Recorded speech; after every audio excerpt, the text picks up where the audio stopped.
Tentando conversar com Aylon Levy, ex-porta-voz do Estado de Israel, e agradecemos seu tempo, Aylon, neste momento difícil.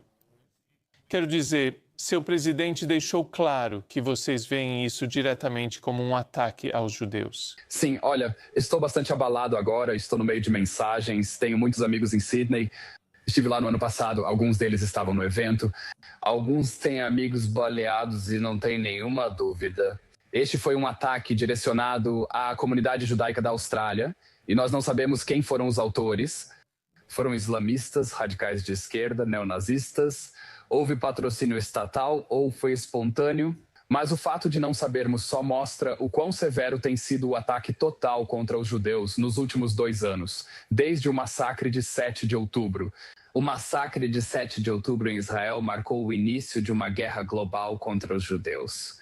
Vimos isso no tiroteio em Manchester, no Yom Kippur, no Museu Judaico do Capitólio em Washington, Distrito de Colômbia, e agora na Austrália. O 7 de outubro inspirou elementos globalmente. O antissemitismo atingiu o maior nível deste século e os judeus sentem que estão sendo caçados. Elon, só para dar uma pausa aqui nós estamos apenas vendo algo novo. Uma porta-voz do serviço de ambulância de South Wales informou que 13 pessoas foram hospitalizadas após o tiroteio em Bondi Beach. E você estava mencionando que tem amigos, pessoas que você conhece, que provavelmente estavam participando desse evento de Hanukkah, sabe? Quando cobri o incidente do lado de fora da sinagoga, no Yom Kippur, e conversei com membros da comunidade judaica lá, eles me disseram que, sabe, não ficaram surpresos que isso tenha acontecido. Isso é algo, sabe, um sentimento que você compartilha? Tem um amigo que acabou de me mandar, até agora. Ele se orgulhava de dizer que, na Austrália, ninguém havia sido morto por ser judeu, mas isso mudou. Eu falei em Bondi Beach no ano passado, na verdade, houve uma vigília para 6 dos reféns israelenses que foram assassinados em um túnel sob Gaza. E havia uma forte presença policial.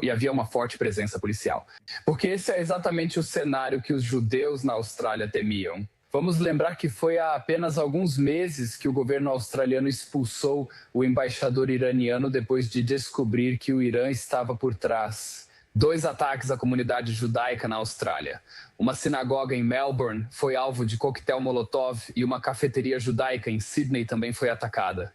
Sabemos que houve elementos estatais que deliberadamente fomentaram e direcionaram a violência contra judeus, mas também sabemos que existe um grande movimento de ódio há 2 anos, tentando pintar Israel e qualquer pessoa associada a ele como maligna e alvo de violência. Esse é um cenário que os judeus na Austrália temiam e muitos esperavam que nunca acontecesse, mas alguns acreditavam que acabaria ocorrendo. Posso só comentar uma coisa? Você disse ali, Elon, é seu amigo no local, então, confirmando pelo menos uma morte?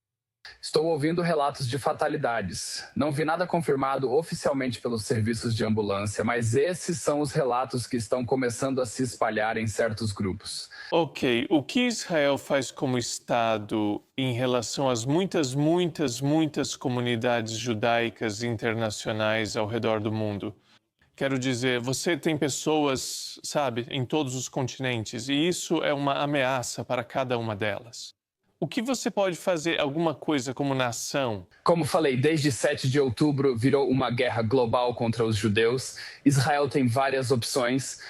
A primeira coisa é oferecer um refúgio seguro para os judeus, que decidem que não querem mais viver no Ocidente sob proteção armada e preferem vir para Israel.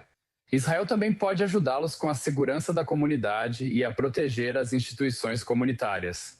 Israel também pode trabalhar com governos estrangeiros para entender como o regime iraniano, o Hamas e outros grupos islamistas estão tentando fomentar a violência em seus próprios países. E acho que outra coisa que podemos fazer é ajudar as pessoas a entenderem isso. O ódio anti-Israel está levando violência política às ruas do Ocidente novamente. Não sabemos quem fez isso, mas quando você tem multidões no centro de Sydney cantando do rio ao mar e morte às forças de defesa de Israel e globalizar a intifada. Globalizar a intifada significa globalizar o terrorismo. Refere-se à violência política global contra judeus e israelenses. Globalizar a intifada é exatamente o que acabamos de ver com esse ataque terrorista contra judeus em Bondi Beach. Precisamos mostrar que quando esses manifestantes radicais marcham, não usam slogans do LAVIEWP. São convocações à violência, que era exatamente o que pediam. Vila Nova de Gaia é a terceira maior cidade de Portugal e atualmente o destino mais buscado para investir na Europa.